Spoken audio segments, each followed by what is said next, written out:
وعلى آله وصحبه ومن دعا بدعوته سن بسنته إلى يوم الدين. أما بعد. Tidak saya memuliakan Allah Azza wa Jalla, Al-Mu'adzin yang menyuruh kita untuk datang bertakbir, angkat tangan, seterusnya rukuk dan sujud pada Allah Subhanahu wa Ta'ala. Mudah-mudahan kita sentiasa diberikan taufik, iaitu kekuatan untuk berbuat taat, dan hidayah, iaitulah petunjuk, khusus dalam hal ini untuk sentiasa melaksanakan solat berjamaah. Yang demikian mudah-mudahan membantu kita untuk menjadi atau untuk mendapatkan khusyuk dalam solat. Dan itu syarat kejayaan bagi orang-orang yang beriman. Dan kita sangat bersyukur atas kurnia Allah kerana kita orang beriman, dan Allah menjanjikan kejayaan buat kita semua.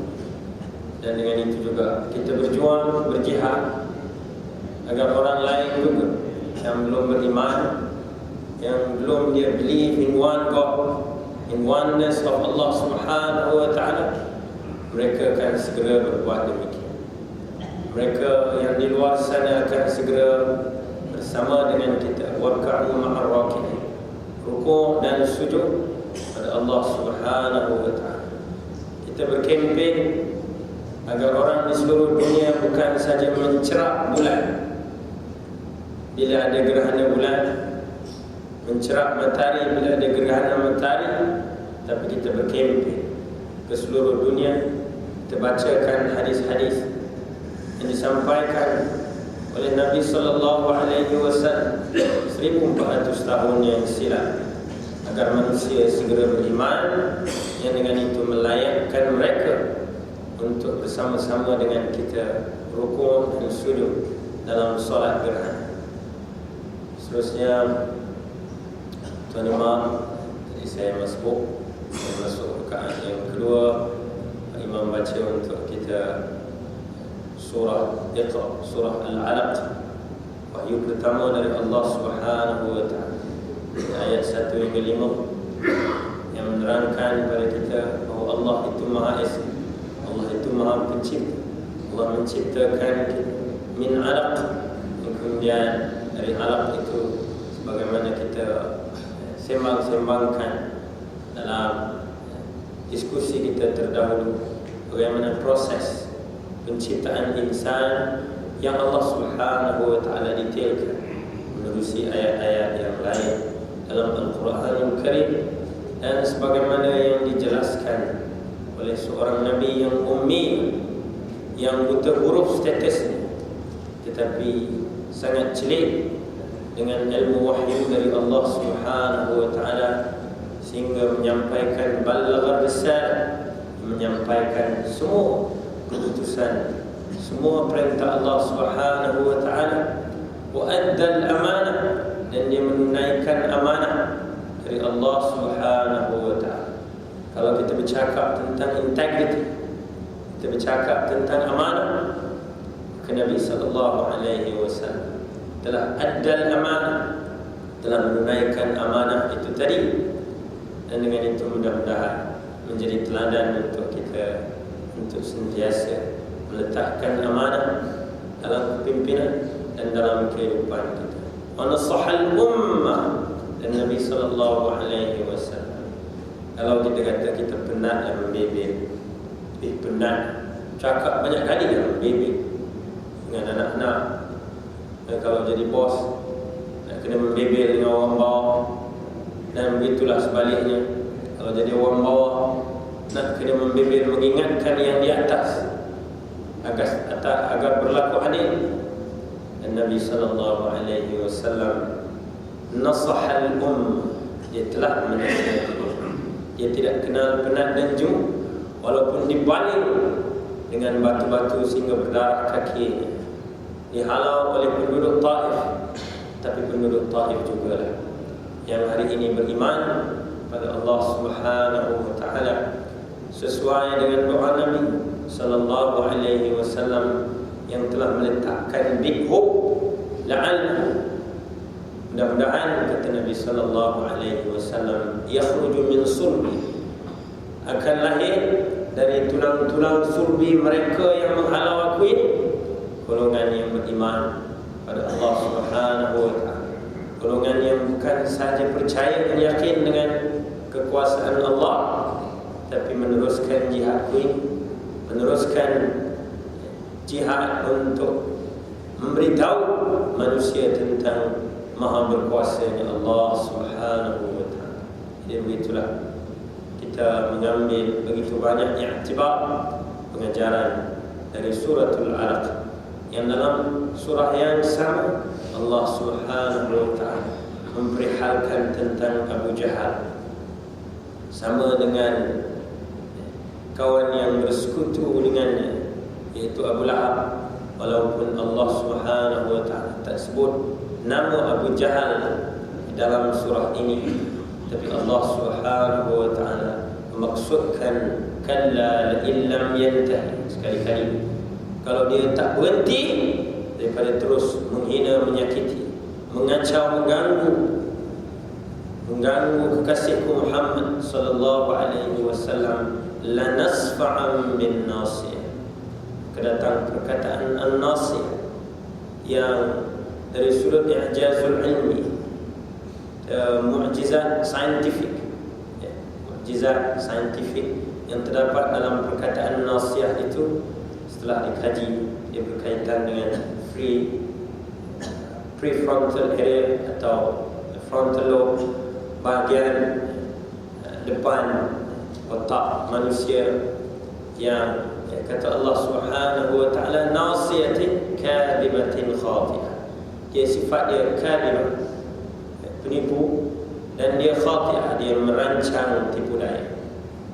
Dan kita juga dah diskusikan dulu berkenaan dengan perkara ini secara ringkas, dan mudah-mudahan dengan maklumat-maklumat yang dibentangkan oleh para pengkaji memberitahu kepada kita, memahamkan lagi kita apa yang dimaksudkan dengan perkataan nasiyah, yang walaupun ayat ini tadi dia ditujukan pada Abu Jahal, tapi dia memberikan pengajaran yang lebih mendalam daripada itu tentang pengertian berkenaan dengan bahagian depan otak manusia yang berfungsi untuk mengawal selia tindak tanduk manusia. Mudah-mudahan Allah Subhanahu wa taala sentiasa memberikan kepada kita keupayaan to understand 6,236 ayat dalam Al-Quranul Karim, sebagaimana yang selalu kita diingatkan. Kalau sehari kita baca, artinya takkan sehari baca satu ayat, maknanya kalau sehari kita kaji satu ayat dari Al-Quranul Karim, sekurang-kurangnya setahun kita dapat lebih daripada 300 ayat. Kalau dah 10 tahun dah 3,000 ayat, artinya kalau dah 20 tahun hampir, kalau tak pun sempurna, hampir sempurna ayat-ayat Al-Quran yang jumlahnya 6,236 ayat, mulai dari Bismillahirrahmanirrahim sehinggalah minal jinnati wan nas, itu dapat kita kaji, dapat kita teliti, dapat kita tadaruskan. Itu tadarus dalam erti kata kita kaji isi kandungannya, kita ambil pengajaran dan kemudian kita laksanakan. Artinya mudah. Kalau apa-apa isu pun datang, isu pelaksanaan perlembagaan ataupun apa yang disebut sebagai pelaksanaan syariat yang mengaitkan dengan isu hudud, umpamanya dapat kita terangkan hingga kalau Mr. Barack Obama tanya pada kita pun, what is the problem of implementing hudud, we probably can convince him that hudud itu adalah sesuatu yang mesti dilaksanakan sebagaimana yang telah dilaksanakan oleh Nabi sallallahu alaihi wasallam dan para sahabat. Jadi selamat jumpa pada tanggal bulan purnama 15 hari bulan Jumadil Ukhra, bulan yang ke-6 tahun 1436 Hijriah, mudah-mudahan kalau ada umur panjang, kita pantun Melayu, kalau ada sumur di ladang, bila kita menumpang mandi, kalau ada umur panjang, bila kita jumpa lagi. Saya bukan maksud pantun ni untuk pisah, tak nak datang dah.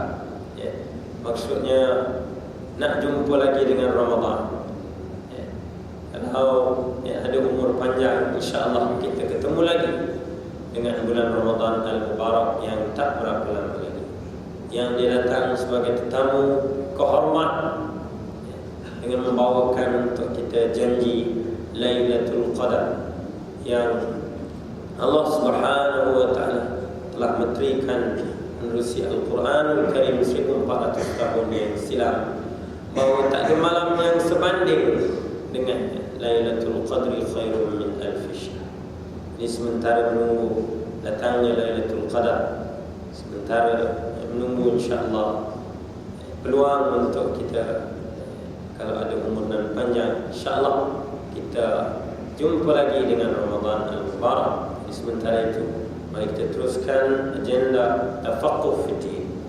Kita dalam agama yang dia satu-satunya yang diiktiraf oleh Allah Subhanahu wa taala dan satu-satunya religion.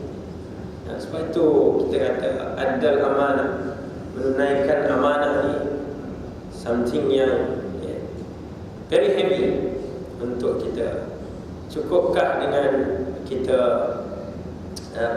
makan, pakai, minum, rumah tangga tanpa kita memikirkan amanah kita sebagaimana yang ditinggalkan oleh Nabi sallallahu alaihi wasallam? That's why kalau kita baca cerita Abu Bakar As-Siddiq radhiyallahu anhu, bila Nabi sallallahu alaihi wasallam di penghujung pada hari-hari terakhir baginda sallallahu alaihi wasallam di atas muka bumi Allah Subhanahu wa taala ini, baginda sering menyebut nama Abu Bakar As-Siddiq. Dan setiap kali nama Abu Bakar As-Siddiq disebut, setiap kali itulah orangnya, insan As-Siddiq radhiyallahu anhu menangis sekuat-kuatnya, menangis semahu-mahunya. Kalau kita boleh question, why? Oh, kalau saya lah, nama saya disebut, to be frank, bangga lah. Sangat berbangga. Syok nama sebut. Tapi Abu Bakar As-Siddiq radhiyallahu anhu, setiap kali nama beliau disebut oleh Nabi sallallahu alaihi wasallam, terutamanya dalam khutbah-khutbah terakhir Nabi alaihi salatu wassalam, maka Abu Bakar akan menangis semau-mau.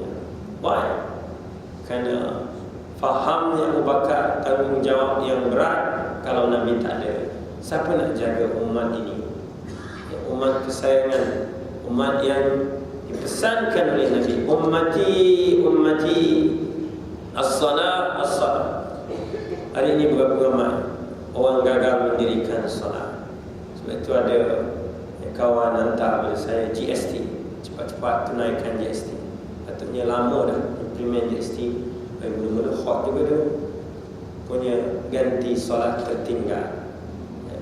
Artinya mudah-mudahan Allah Subhanahu wa taala memberi kekuatan pada kita untuk memberitahu siapa juga di kalangan orang-orang yang beriman, memberatkan tentang urusan salat, tinggalkan urusan lain ketika urusan salat dipanggil oleh Allah Subhanahu wa taala, oleh wakil Allah, itu para muadzin yang memanggil kita hayya 'alas salat.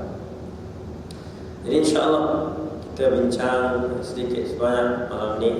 Kalau benda ni dah dibincangkan, anggaplah ini siaran ulangan yang sederhana. Itu tajuk gerhana matahari dan bulan. Ya, malam tadi alhamdulillah kita laksanakan solat gerhana. Baik itu kita sebut, kita bila para saintis di timur dan di barat, di utara dan di selatan memberitahu kepada kita, bahkan mereka lah yang dengan hasil kajian mereka memudahkan untuk kita tahu, oh, gerhana bulan this time, gerhana matahari tarikhnya itu.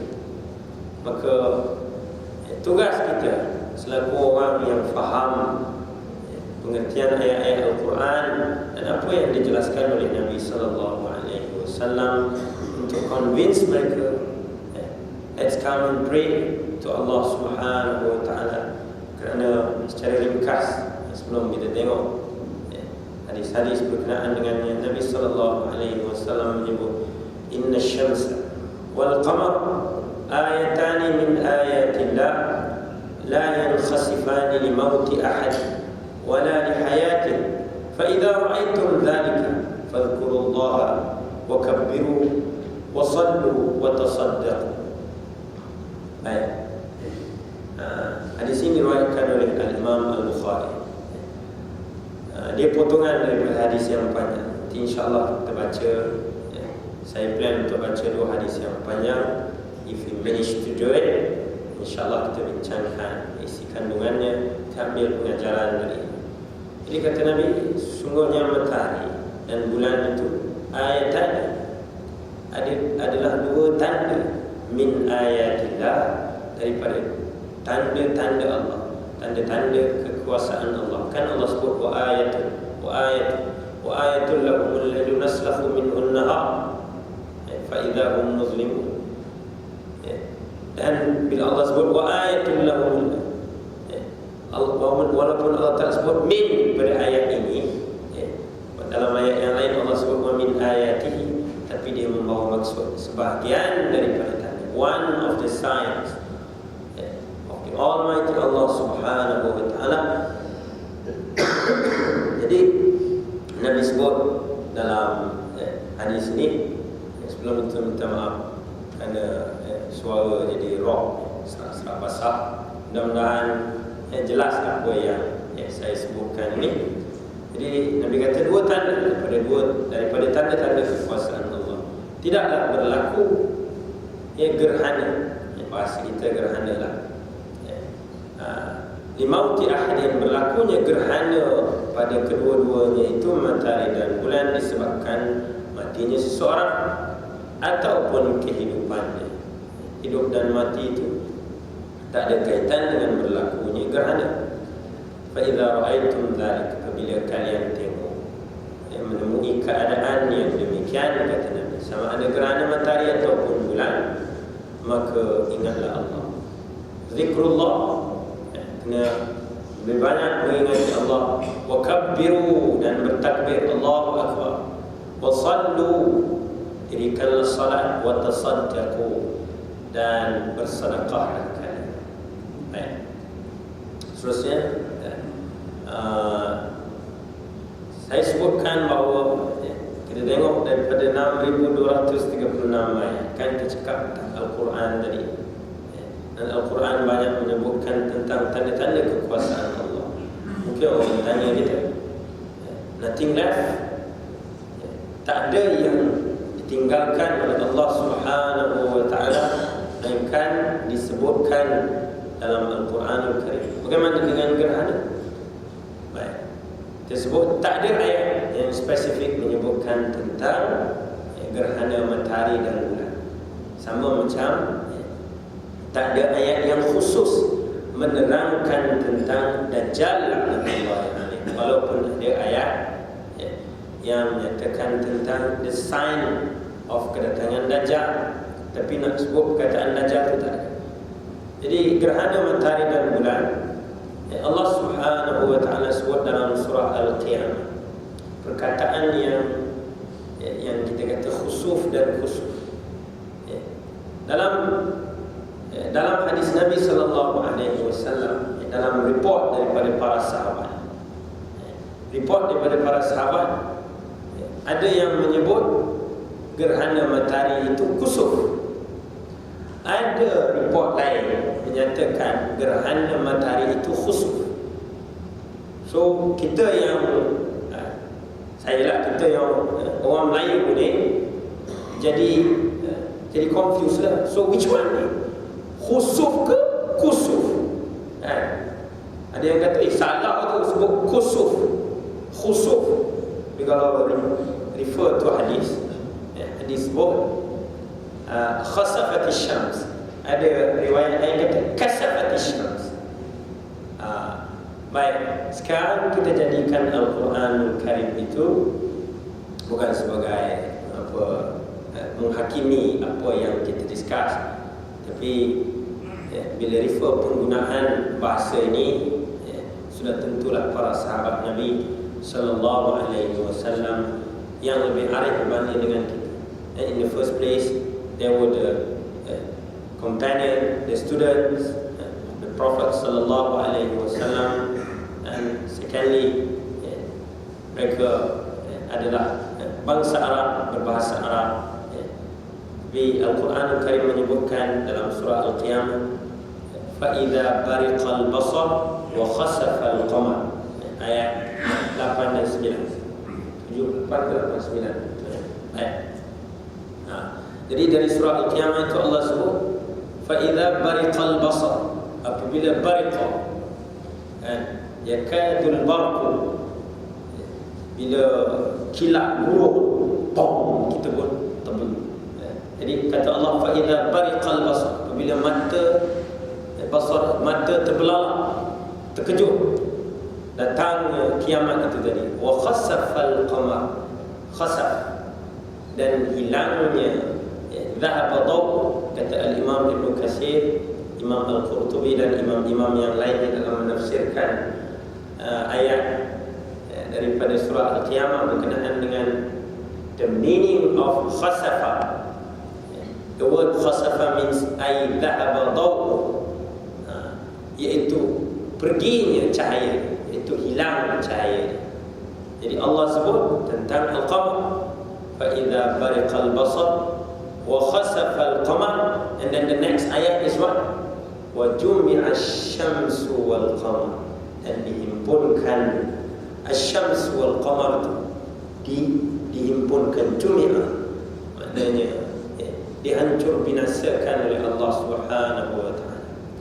Kemudian para mufassirin dalam menjelaskan ayat ini ada mengaitkan the interpretation of this ayat related to the ayat, the first ayat from surah At-Takwir, which is A'udzu billahi minasyaitonir rajim, bismillahirrahmanirrahim, idza asy-syamsu kuwirat.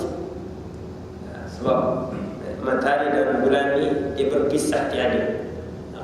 Itulah maknanya para mufassirin dia mengaitkan dengan ayat, the first ayat from surah At-Takwir, idza asy-syamsu kuwirat, apabila matahari itu kuwirat. Ada banyak pengertian kuwirat itu, dia melebihi satu, dia lebih daripada maksud khasafa. فَإِذَا بَرِقَ الْبَصَرُ وَخَسَفَ الْقَمَرُ. Kalau khasafa ni, most of the mufassirin menyatakan dia dhahaba daw, hilang cahaya. Tapi kalau kuwirat ni, dia boleh membawa maksud digulung, dilipat, dan dia juga membawa maksud hilang cahaya. Tapi bear in mind, itu berkenaan cerita keadaan suasana kiamat. Bagaimana pula keadaan gerhana? Adakah sama? Elok aja orang minum cappuccino masa gerhana. Sebab itu kita kata dia kena minum cappuccino, minumlah, tapi after gerhana. Kenapa tak boleh ke bukan? Jadi kita kan Nabi SAW sebut ni tanda daripada tanda-tanda kekuasaan Allah, yang mana Allah menghendaki manusia bukan saja untuk mencerap, bukan saja untuk viralkan berkenaan dengan fenomena ini, tapi segera untuk sujud kepada Allah Subhanahu wa taala. Baik. Begitu juga kalau kita tengok ayat dari surah Yasin, start daripada ayat yang ke-37 sampai ayat yang ke-40. Ini saya sebut ni secara ringkas. Walaupun kalau kita tengok dalam mana-mana artikel, dalam mana-mana kajian, wallahu a'lam, setakat saya baca, para pengkaji dia tak masukkan mana-mana ayat dalam Al-Quran kerana again in mind kita sebut tak ada satu ayat pun yang menyebutkan specifically berkenaan dengan fenomena gerhana matahari, tapi disebut oleh Nabi sallallahu alaihi wasallam. Sebab itu kita dah ingatkan dulu, tak ada orang yang layak untuk menyatakan kita pakai Quran saja, tak payah pakai hadis Nabi sallallahu alaihi wasallam. Kerana Nabi sallallahu alaihi wasallam di-explain in detail apa yang ada dalam Al-Quran dan apa yang diwahyukan oleh Allah Subhanahu wa taala, tetapi tidak menerusi Al-Quranul Karim. Wa innama menerusi penjelasan dari Nabi sallallahu alaihi wasallam. Jadi seringkali saya sebut tadi surah Yasin ayat 37 sampai ayat 40, walaupun in general Allah Subhanahu wa taala explain about wa ayatul lahumul lailu naslakhu minhu an-nahar fa idza hum mudlimun wasyamsu tajri li mustaqarrin laha dzalika taqdirul azizil alim wal qamara qaddarnahu manazila hatta 'ada kal 'urjunil qadim la asy-syamsu yanbaghi laha an tudrika al-qamara wa al-lailu sabiqun nahar wa kullun fi falakin yasbahun. The end Allah Subhanahu wa taala sebut every single thing, masuk matahari, bulan, planet, galaxies, stars, semuanya fi falakin yasbahun, berjalan dalam orbitnya. Yasbahun sentiasa. Allah Subhanahu wa taala gunakan present continuous tense to explain to us bahawa benda ini akan sentiasa berjalan, berlaku sehinggalah pada ketetapan. Again back to what we talk about it just now. فَإِذَا بَرِقَ الْبَصَرُ وَخَسَفَ الْقَمَرُ, hilangnya ذهب ضوء cahaya bulan, إِذَا الشَّمْسُ كُوِّرَتْ. Saya sebutkan berdasarkan rekod yang dibuat, ada kira-kira 20 hadis atau 19 hadis berkenaan dengan gerhana ini. Tapi kalau kita perhatikan, semuanya berkenaan dengan gerhana matahari. Wallahu a'lam. Correct me if I'm wrong. Kalau tuan-tuan terjumpa hadis berkenaan dengan Nabi solat, Nabi solat gerhana bulan, ataupun saya sendiri yang overlook berkenaan dengannya, tolong bagi tahu saya immediately. Baik. Jadi kita sebutkan tadi sebanyak 19 hadis yang direkodkan oleh Al-Imam Bukhari, Muslim, Imam Ahmad, An-Nasai, Ibnu Majah, Abu Dawud, dan begitu juga Ad-Darimi di dalam Imam Ad-Darimi di dalam sunannya menyebutkan tentang Nabi sallallahu alaihi wasallam mengimami solat gerhana matahari diikuti oleh para sahabatnya. Baik, saya bacakan insya-Allah. Mungkin kalau sempat dua hadis. Hadis ni panjang.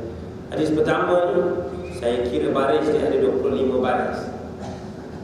25 baris. Kalau tak sempat saya baca satu, tapi mungkin boleh kita sebutkan. Dia buka saja bab berkenaan tentang gerhana matahari dan bulan. Di situ ada hadis-hadis berkenaan dengan baik.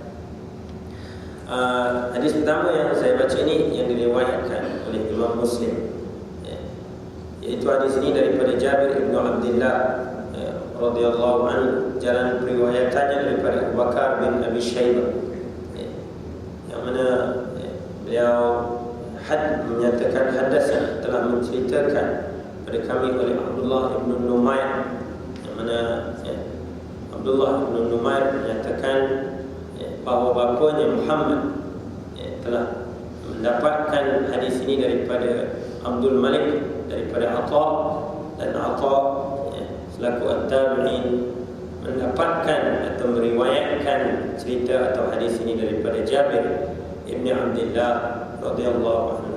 Beliau berkata, siapa berkata? Itu Jabir, sahabat Nabi.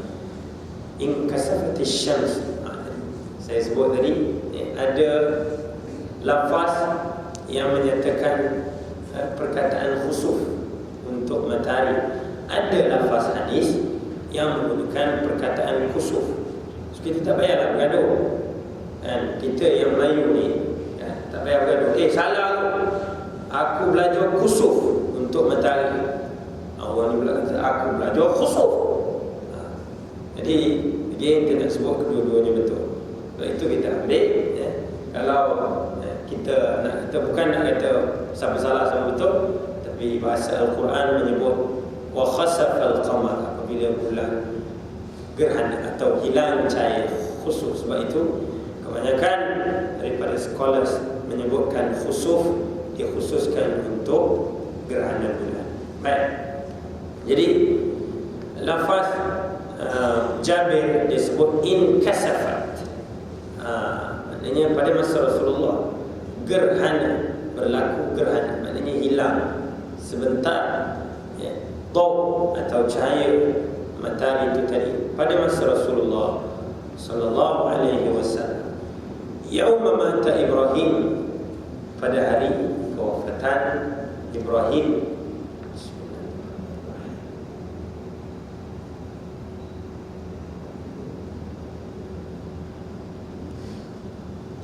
Baik, sebelum saya lupa, kalau tuan-tuan kalau kita kaji hadis berkenaan dengan gerhana ni, ada yang lafaznya dimasukkan di situ cerita kewafatan Ibrahim anak pada Nabi sallallahu alaihi wasallam, hasil perkongsian hidup dengan Maria Al-Qibtiyah.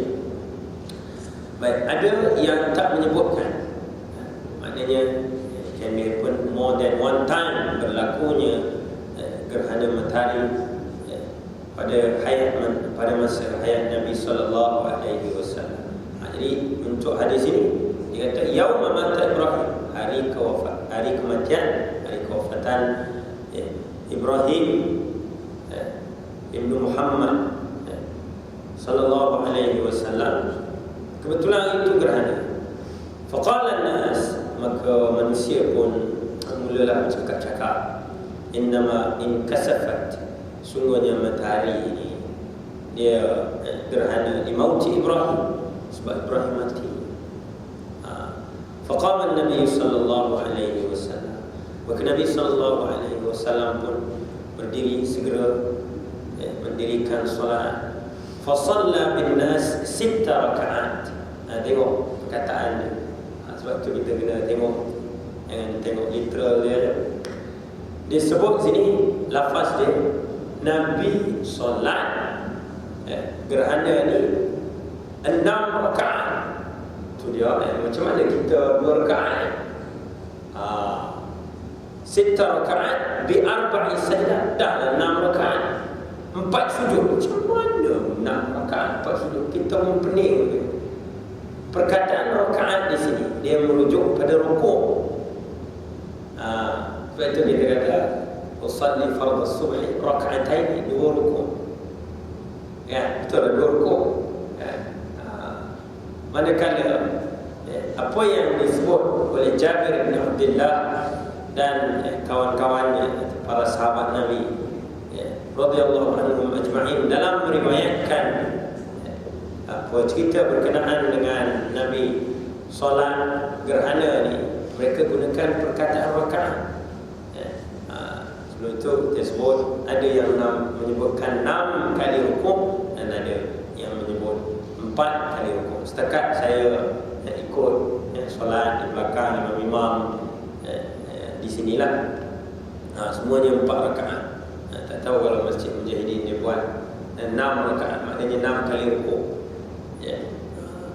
Baik. Jadi jelas itu tak perlu nak nak explain lagi, maknanya 6 kali rukuk. Baik. Bada fakabbar, Nabi mulakan dengan bertakbir, takbiratul ihram, thumma qara'a fa atala al-qira'ah. Dan Nabi memanjangkan qira'ah, bacaan Nabi sallallahu alaihi wasallam itu.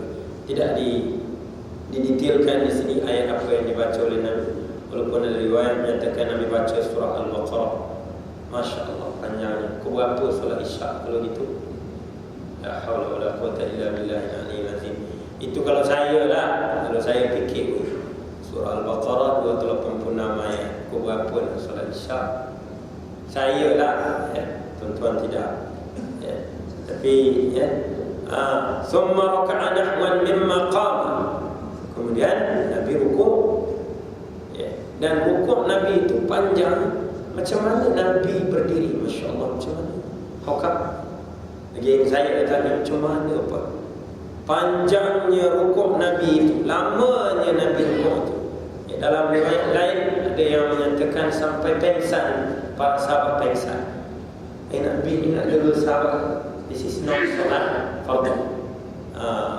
Don't get it wrong. Kalau solat fardu, Nabi ada bagi warning, maknanya jangan dipanjangkan. Bukan tak boleh baca surah yang panjang, tapi tengok condition. Nabi ada mengingatkan dalam hadis yang khusus berkenaan dengan Dhul Hajjah, orang yang ada hajat keperluan, tambah pagi-pagi jam atau semua, itu untuk solat fardu. Ini solat sunat, apatah lagi solat gerhana. Baik. Kemudian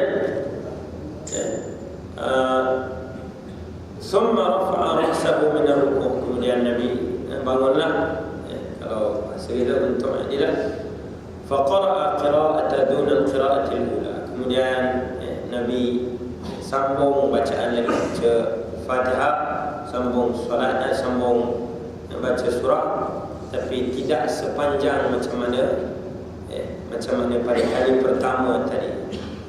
Kemudian thumma raka'a nahwan mimma qama thumma rafa'a ra'sahu min ar-ruku'. Maknanya lepas habis second time rukuk kali yang kedua. Kemudian dah habis rukuk kali yang kedua, bangun lagi, dan Nabi sallallahu alaihi wasallam sambung faqara'a qira'atan duna qira'ati tsani. Pada kali yang ketiga ni Nabi baca lagi, tapi tidak sepanjang pada kali yang kedua. Maknanya makin kurang tempohnya itu, lamanya itu makin singkat tempohnya. Kemudian selepas pada itu thumma qama thumma rafa'a ra'sahu min ar-ruku' thumma hadara bis-sujud. Kemudian selepas tidak perlahan-lahan Nabi sujud, fasajada sajdataini thumma qama faraka'a aidan thalatha raka'at laysa fiha rak'atun illa allati qablaha atwal min allati ba'daha. Baik. Jadi maknanya Jabir kata yang ikut solat bersama dengan Nabi sallallahu alaihi wasallam ini. Dan sebab itu kita kena grab the opportunity. Tahu aja ada gerhana matahari bulan, kita terus bergegas di mana muslimin dan muslimat mendirikan solat. Sebab itu sangat penting untuk kita ceritakan pada next generation. Kita nak mendidik cucu ni, atuk buat solat gerhana. Jadi cucu jangan sampai tak buat. Bila cucu tanya macam mana solat gerhana tu, nah ini dia, atuk kesayangan ni boleh explain apa yang telah pun di explain by Jabir bin Abdullah radhiyallahu anhu. Baik. Jadi 3 kali rukuk, maknanya 3 bacaan lah. Jadi kita kalau nak pakai lafaz ni 3 rakaat lah. Lepas itu sujud, kemudian sujud 2 kali lah macam biasa. Kemudian dia bangun untuk melakukan summa qama faraka'a aidan thalatha raka'at laysa fiha rak'atun illa allati qablaha atwal. Maknanya dia ulang sama macam yang pertama sebelum sujud 2 kali tadi, iaitu first, second, third. Yang mana yang pertama tadi lebih panjang, pertama lebih panjang daripada yang kedua, yang kedua lebih panjang daripada yang ketiga. So completely semua sekali 3 kali rukuk, 6 kali rukuk, dan of course 4 kali sujud. Baik. ثم تأخر وتأخرت الصفوف خلفه حتى انتهينا. Baik. Kemudian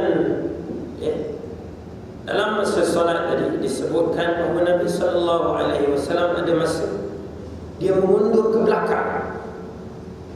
Dia mengundur ke belakang. Jadi kalau nak tanya boleh ikut Tok Imam. Tiba-tiba Tok Imam macam nasi dia buat itu, dia mundur ke belakang. Kalau Tok Imam mundur ke belakang, kita pun kena mundur ke belakang. Ataupun tak perlu. Jawapannya tak perlu. Tapi kenapa?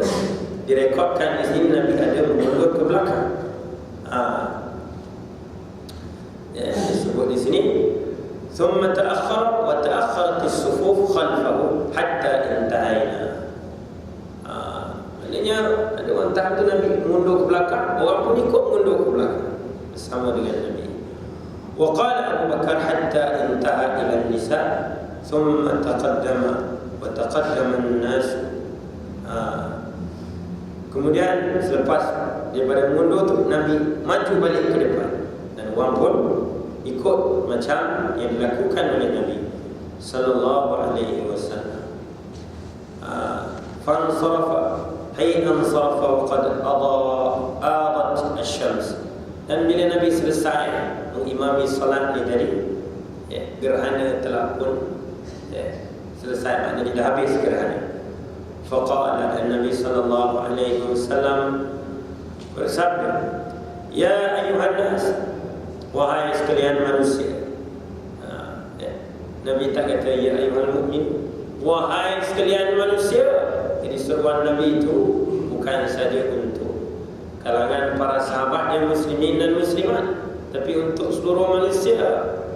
Sebab dalam Madinah pun, kalau kita kata kita ada kontrak sosial, Madinah pun ada piagam Madinah. Di Madinah pun ada pelbagai suku kaum, ada pelbagai agama. Maksudnya ada ahli kitab, ada Yahudi dan Nasrani, ada Yahudi yang musuhi Nabi, dan ada Yahudi yang mengikat perjanjian dengan Nabi sallallahu alaihi wasallam. Jadi kata Nabi, ya ayuhan nas, wahai sekalian manusia, innamasy syamsu wal qamar, sungguhnya matahari dan bulan ayatani, dua ayat, dua tanda daripada tanda-tanda kekuasaan Allah. Wa innahuma, dan sesungguhnya la yankasifani, tidak menjadi gerhana disebabkan kematian seseorang. Wa qala Abu Bakar limauti bashar, dan perawi ini, iaitu salah seorang daripada rantaian perawi ini, nama Abu Bakar, dia kata limauti basharin. Ada lafaz yang menyebutkan, instead of Nabi saying limauti ahadin minan nas, limauti bashar, maknanya dia samalah, disebabkan kematian manusia. Fa idza ra'aytum syai'an min dhalik, kalau kalian semua bertemu dengan keadaan demikian, fasallu, maka dirikanlah salat hatta tanjali, sehingga selesai gerhana itu tadi. Maknanya dia panjang, dipanjangkan. Itu kita jangan hairan kenapa dipanjang, memang panjang, sebagaimana yang dilakukan oleh Nabi sallallahu alaihi wasallam. Tak boleh buat pendek, boleh, tapi sunnahnya ialah memanjangkan sampai finish, sampai selesai gerhana itu tadi. Baik. Ma min syai'in tu'adunahu illa qad ra'aituhu fi salati. Kan Nabi sallallahu alaihi wasallam menerangkan, dia kata, tidaklah sesuatu yang aku telah terangkan pada kalian berkenaan dengan janji-janji azab, melainkan telah kulihat tadi semasa solat. Maknanya kenapa Nabi mengundur ke belakang? Kerana Nabi melihat azab, Nabi melihat neraka dalam masa mendirikan solat itu tadi. This one is very important untuk kita memberitahu people all over the world the importance of this solat. Dalam keadaan muslimin, muslimat yang masih ada yang kita tak kata semua, ada yang lack of awareness kenaan dengan perkara ni, walaupun tahu dengan WhatsApp, dengan tahu dah, tapi buat dia saja, tapi dirikanlah solat ini tadi, beritahu semua manusia. Sebab Nabi kata, aku tengok azab, bukan azab itu datang, tapi Nabi SAW datangkan wahyu. Kalau kita kata ada siaran langsung, itu teknologi bikinan manusia. How about teknologi Allah Subhanahu wa Ta'ala yang boleh mendatangkan siaran langsung pada Nabi SAW. Dan dalam ayat berkenaan dengan siksa Fir'aun, an-naru yu'radun 'alaiha ghuduwwan wa 'ashiyya. Fir'aun and the gang, Fir'aun dan kuncu-kuncunya didatangkan siaran langsung oleh Allah Subhanahu wa Ta'ala, bermula daripada saat kematiannya sampailah pada hari kiamat. Walaupun kita tengok jasad Fir'aun yang terlongkok itu, merengkuk itu dalam keadaan itu, tapi Al-Quran menyatakan ada siaran langsung untuk Fir'aun and the gang, ghuduwwan wa 'ashiyya, neraka yang menjadi tempat tinggal abadi bagi Fir'aun telah pun didatangkan secara langsung oleh Allah Subhanahu wa Ta'ala. Jadi begitulah sebut sini, allow me to use secara langsung yang Nabi tengok tadi. Wa dzalikum hina ra'aytumuni ta'akhkhartu. Yang demikian itu apabila kalian dapati aku menginjak, bergerak ke belakang semasa aku mengimami salat kalian tadi. Why? Makhafata an yusibani min lafhiha. Kerana aku takut aku disambar oleh sambaran apinya. Kalau kita kata takkanlah Allah Subhanahu wa Ta'ala nak datangkan the real fire sampai Nabi tersambar. Tapi the essence teaching here, intipati pengajaran yang boleh kita ambil di sini dengan siaran langsung yang Allah Subhanahu wa Ta'ala datangkan ini, maknanya kalau kita ada siaran langsung. Dulu ada GG, bila para pengkaji di Rusia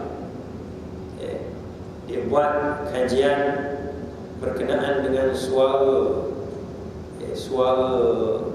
penghuni kubur. Ada suara, geger lah satu dunia. Saya tak tahulah, tapi saya ada, masa tu saya belajar lagi di Universiti Al-Iman di Yaman.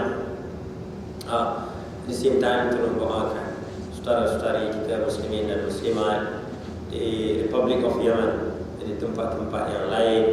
Semoga Allah Subhanahu wa Ta'ala mengangkat kesengsaraan mereka yang sentiasa dirancang untuk bergaduh, saudara dan saudari. Dia bukan setakat isu Sunni Syiah. Hausi adalah golongan yang terlalu ditindas oleh bekas Presiden Yaman, Mr. Ali Abdullah Saleh. Tapi pada hari ini dan hari-hari sebelum ini, Mr. Ali Abdullah Saleh adalah rakan rapat sekutu kepada pemberontak Hausi. Diberikan segala-galanya, bahkan dijanjikan ganjaran yang setimpal seandainya mereka berjaya menghancur binasakan bumi Yaman itu.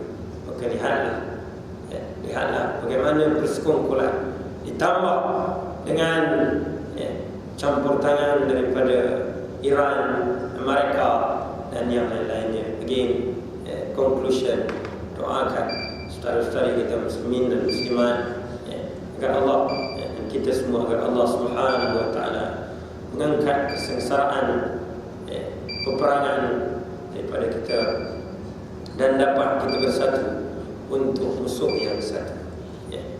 Jadi berbalik pada hadis ini, sebab itu kata Nabi SAW, aku mundur ke belakang. Wa hatta ra'aitu fiha sahibal mi'jani yajurru qusbahu minan nar kana yasruqu fil hajj bimi'janihi. Dan sehingga dia kata, di sana aku melihat pemilik tongkat yang bengkok mengheret tongkatnya. Dia sebelum ini gemar mencuri orang yang menunaikan haji dengan tongkatnya itu. Jika Nabi SAW melihat seorang yang keadaan dia cacat, dia gunakan tongkat, tapi dengan tongkat dia itu dia mencuri di musim haji. Ini bukan setakat cerita kehilangan wang musim haji. Saya hilang duit di bumi Nabi, di Madinah Al-Munawwarah, kena curi lah. Jadi ada orang beritahu duit hilang depan Kaabah. Lalu dia pun kata kalau depan Kaabah dia buat jenayah, dia nak taubat di mana lagi dia nak taubat? Jadi Nabi SAW 1400 years ago, masa solat, angkat tu kita kena bagi tahu seluruh dunia, terutamanya orang yang tak faham kenapa nak kena potong tangan mencuri. Sebab kita bukan nak sangat pun potong tangan, tapi the thing is kita nak orang faham apa itu Islam. Kita nak orang berlaku adil, jangan salah menjatuhkan hukuman bersalah pada orang yang tak salah. Orang yang betul-betul salah dibiarkan terlepas bebas. That's the point. Baik.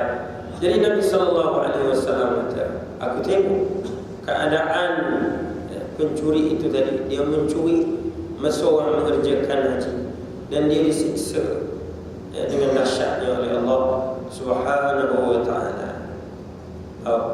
Baik. Kemudian kata Nabi SAW, wa hatta ra'aitu fiha sahibatul hirrah allati rabatatha, dan aku juga melihat seorang wanita yang menyeksa kucingnya sehingga kucing itu mati. Pemilik kucing yang mengikat kucingnya dan tidak memberi makan kucing itu. Dia tidak membiarkannya memakan serangga-serangga sampai kucing itu mati kerana kelaparan. Maknanya sampai dia terpaksa. Kan dalam hadis lain ada orang yang menyelamatkan anjing yang kausan sampai anjing tadi menjilat tanah, akhirnya dia masuk syurga. Dia ada way round. Dalam peristiwa ini Nabi tengok wanita yang menyeksa kucingnya hingga mati, dan kucing itu kucing mati dan dia diseksa.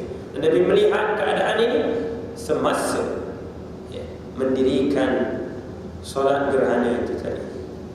Kemudian kata Nabi sallallahu alaihi wasallam, mana dia? Thumma ji'a bil jannah dzalikum hina ra'aytumuni taqaddamtu hatta qumtu fi maqami wa laqad madattu yadi wa ana uridu an atanawala min thambiha. Dia kata kemudian aku ditunjukkan, didatangkan padaku syurga dan segala nikmatnya, sampai dia kata, sebab itulah kalian tengok aku ke depan balik, pergi balik ke tempat asalku, dan aku memanjangkan tanganku. Nabi buat begitu masa solat.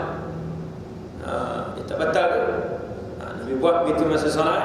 Dia kata kerana aku ingin benar mengambil, dia kata, buah-buahan syurga itu. Litanzuru ilaihi thumma badali an la af'ala fama min syai'in tu'adunahu illa qad ra'aituhu fi salatihi hadhihi. Kata melainkan aku tidak dibenarkan untuk berbuat demikian. Dalam riwayat yang lain, dalam hadis yang lain, Nabi kata, kalau aku ambil buah-buahan syurga tadi dan aku bagi pada kalian, nescaya kalian akan makan dan akan kenyang selama-lamanya, kata Nabi SAW. Jadi konklusinya Nabi kata, tak ada sesuatu yang anda aku terangkan sebelum ini daripada azab, berkenaan dengan azab neraka dan berkenaan dengan nikmat syurga, melainkan telah didatangkan kepadaku sebentar tadi di dalam solat. Jadi tak sempat saya nak baca hadis yang kedua tadi saya sebut tadi.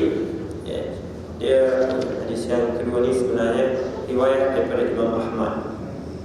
pergi pada kesimpulan. Ya, mudah-mudahan saya sebut dia ada 19. Ya. Mana-mana hadis kita tengok Imam Malik pun ada menyebutkan. Jadi kita baca sikit keterangan yang dibuat oleh Dr. Zahrul An-Najjar dalam kitab ini. Ini kitab terjemahan keajaiban sains dalam Al-Quran, yang mana kitab asalnya Al-I'jazul Ilmi fi Sunnatin Nabawiyyah. Keajaiban sains dalam sunnah Nabi, hadis Nabi sallallahu alaihi wasallam. Ini biasalah, ini fakta yang telah pun kita tahu. Bulan matahari terjadi bila bulan berada di antara kita, iaitu bumi dan matahari, sehingga bulan menghalang kita daripada cahaya matahari. Kemudian sementara itu kerana bulan terjadi ketika ia masuk ke dalam bayang-bayang bumi yang terbentuk bersamaan dengan putaran bumi mengelilingi matahari. Maknanya sebab itu saya sebut tadi, if possible kita refer balik ayat-ayat dari surah Yasin, daripada ayat 37 sampai pada ayat yang ke-40 yang tersebut. Memang dia tak spesifik menyebutkan tentang gerhana, tapi dia menerangkan tentang proses perjalanan yang walaupun telah pun diperincikan oleh para scholars, para pengkaji, para saintis berkenaan dengan situasi fenomena gerhana ini tadi. Tetapi mudah-mudahan dengan kita sebagai Muslim yang berbicara, yang bercakap, yang insya-Allah kita bukan saja klaim bahawa kita faham Al-Quran dan hadis Nabi sallallahu alaihi wasallam, tapi kita berupaya untuk convince people bahawa ini berdasarkan revealed knowledge, wahyu, ilmu wahyu dari Allah Subhanahu wa taala yang disampaikan khusus oleh Nabi sallallahu alaihi wasallam. Dia menunjukkan tentang tanda kekuasaan Allah, peringatan dari Allah Subhanahu wa taala. Sebab itu datang lafaz daripada Nabi sallallahu alaihi wasallam menyebutkan, bila berlaku keadaan ini apa kena buat, maka hendaklah uzkurullah, mengingati Allah, zikir, kemudian fakabbir, bertakbir Allahu akbar, tanda kebesaran Allah, dan kemudian mendirikan solat untuk mengakui kebesaran Allah Subhanahu wa taala dan untuk meminta bantuan. Dia datangnya not as musibah per se, sebab dia merupakan sesuatu ketentuan dari Allah, tapi dia peringatan, reminder from Allah Subhanahu wa taala to all of us, bukan saja untuk Muslim tapi untuk semua manusia. Peringatan ini, iaitu berlakunya gerhana matahari dan bulan ini, dia bukan hanya boleh dianggap sebagai fenomena nature, suatu proses tabi'i, tidak. Dia merupakan tanda kekuasaan Allah Subhanahu wa taala. Baik. Jadi untuk akhirnya disebut di sini dalam beberapa nas hadis menyebutkan bersegeralah solat. Maknanya suatu peluang pada kita bukan saja untuk mendirikan solat, tapi peluang pada kita untuk berdakwah, mengajak manusia, bukan saja untuk memahami apa yang berlaku ini merupakan proses alam semesta, tapi dia merupakan tanda kekuasaan Allah Subhanahu wa taala. Kalau kita kata mengetahui Allah Subhanahu wa taala itu termasuk dalam ilmu ghaib, maka Allah datangkan pemudah cara. Kalau boleh allow me to use the word teaching aids, dalam hal ini Allah datangkan teaching aids untuk kita teach people all over the world bahawa ini tanda kekuasaan Allah. Tak ada siapa-siapa boleh sekat, tak ada siapa-siapa boleh ignore. Ini sebagai tanda kekuasaan Allah Subhanahu wa taala. Mudah-mudahan diskusi ini bermanfaat untuk saya yang menyampaikan. Again, jangan merasa penat dan jemu untuk membebel, kerana membebel itu adalah apa yang kita sebut di awal tadi, nasahal ummah, dia telah menasihati umat. Nabi SAW finish dan telah melaksanakan tanggungjawabnya dengan jayanya menasihati umat. Maka mari kita sentiasa menjadi penasihat walaupun kita tak dapat, macam dalam cerita itu tuan penasihat 25%, tapi kita sentiasa dapat persen dari Allah Azza wa Jalla. Wallahu a'lam. Aku qawli hadha, mohon maaf kalau ada terlanjur kata. Jadi bayar upah pada Nabi itu apa dia upahnya? Balighu anni walau ayat, sampaikan daripada aku walaupun satu ayat. Nah, dia ada 19 hadis, kira-kira 20 hadis untuk kita kongsikan pada seluruh dunia berkenaan dengan gerhana ini. Sampaikan dari Nabi sallallahu alaihi wasallam. Aqulu qawli hadha wa billahi taufiq wal hidayah. Assalamualaikum warahmatullahi